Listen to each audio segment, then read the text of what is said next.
When the seedling nursery, soil substrate, seeds and containers are already prepared, it is now time to sow.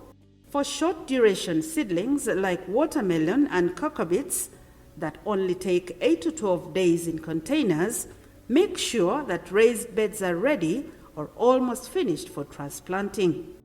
This is to avoid delays in transplanting and using overmatured seedlings. For longer duration seedlings like tomato and cabbage, which are transplanted 3 weeks after sowing, make sure the field is already cleared and plowed. Finish the raised beds while waiting for the seedlings. Prepare the amount of soil substrate according to the size of containers to use and the number of seeds to sow. After sterilization, let it cool first until you are able to hold it.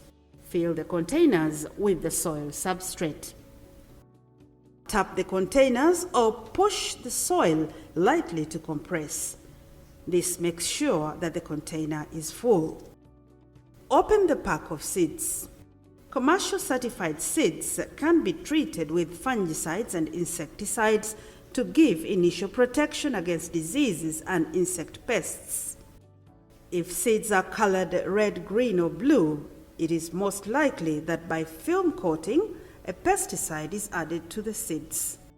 When you handle these seeds, it is better to wear gloves or make sure that you wash your hands thoroughly right after sowing. Sow 1 seed per container or cell, not too deep and not too shallow. Recommended depth is twice the size of the seeds. For small seeds like tomato, make sure not deeper than 1 centimeter. Cover lightly with a soil substrate. Water gently using a sprinkler or use a sprayer with fine mist to avoid seeds being washed out. Place the containers in the seedling nursery. Monitor daily and ensure good soil moisture needed for germination.